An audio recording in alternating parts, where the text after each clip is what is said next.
আসসালামু আলাইকুম। সবাই কেমন আছেন? আশা করি সবাই ভালো আছেন। আলহামদুলিল্লাহ আমিও ভালো আছি। আজকে দেখাবো জলপাইয়ের আচার কিভাবে বানানো হয় সেটাই দেখাবো। এই যে দেখেন জলপাইগুলো আগে ভালো করে ধুয়ে নিতে হবে। তারপর একটু মাঝখান দিয়ে কেটে কেটে নিতে হবে। এই যে কাটা হচ্ছে।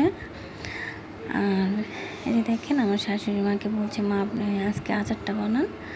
তো মা আজকে আচারটা বানাবে, সেই জন্য এই যে কাটাকাটি করা হচ্ছে। তারপর এটাকে ভালো করে একটু লবণ আর হলুদ দিয়ে ভালো করে সিদ্ধ করে নিতে হবে। আমি সিদ্ধ করে নিয়েছি। তারপর কিছু তেল দিতে হবে কড়াইয়ে, তার মাঝে কিছু শুকনো মরিচ দিতে হবে।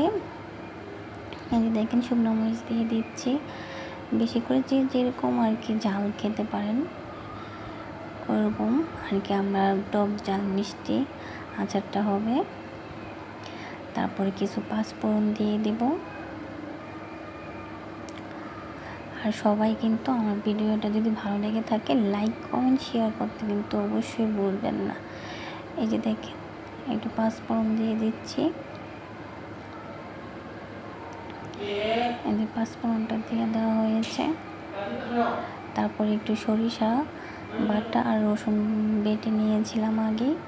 এই যে সরিষা আর রসুন বাটাটা এখন দিয়ে দেওয়া হলো। তারপর একটু ভালো করে নাড়াচাড়া করতে হবে। এখানে কিন্তু পানি দেওয়া যাবে না, পানি দিলে আচারটা অনেক দিন থাকবে না, নষ্ট হয়ে যাবে। তার জন্য এখানে এক ফোঁটাও পানি দেওয়া হবে না। এই যে একটু মরিচের গুঁড়া দিয়ে দিচ্ছি। তারপরে একটু হলুদের গুঁড়া, তারপরে একটু লবণ হালকা করে দিতে পারেন। এই যে হলুদের গুঁড়া দেওয়া হয়েছে।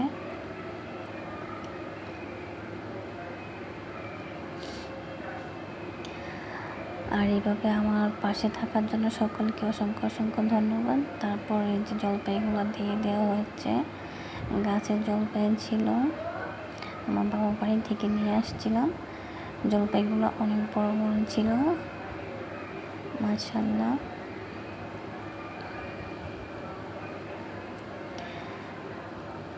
এই যে একটু ভালো করে নাড়াচাড়া দিতে হবে।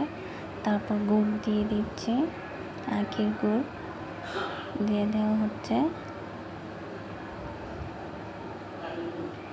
এখানে আমরা চিনি ব্যবহার করছি না, কারো কারো কাছে গুড় না থাকলে চিনি ইউজ করতে পারেন।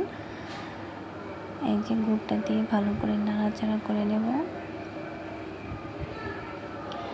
তারপর একটু সিরকা দিয়ে দেব, মানে ভিনিগার, একটু ভিনিগার দিয়ে দেব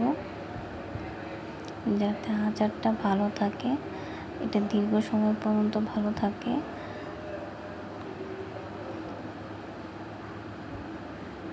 এই যে কিছু আস্তা রসুন ফালটি করে দেওয়া হয়েছে।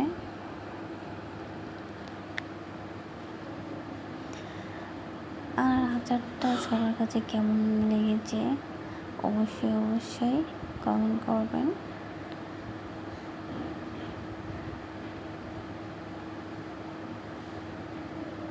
এই যে দেখেন আমার আচারটা, দেখবেন আচারটা খেতে অনেক মজা হবে। আপনারা বাসায় ট্রাই করতে পারেন।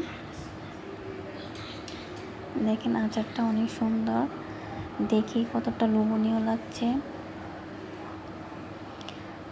এই যে আচারটা দেখে অনেক লোভনীয় লাগছে। আর আমার মতো করে এভাবে আপনারা বাসায় অবশ্যই অবশ্যই ট্রাই করে দেখবেন। আর সবাই ভালো থাকবেন, আমার জন্য দোয়া করবেন, এভাবে আমার পাশে থাকবেন। আসসালামু আলাইকুম।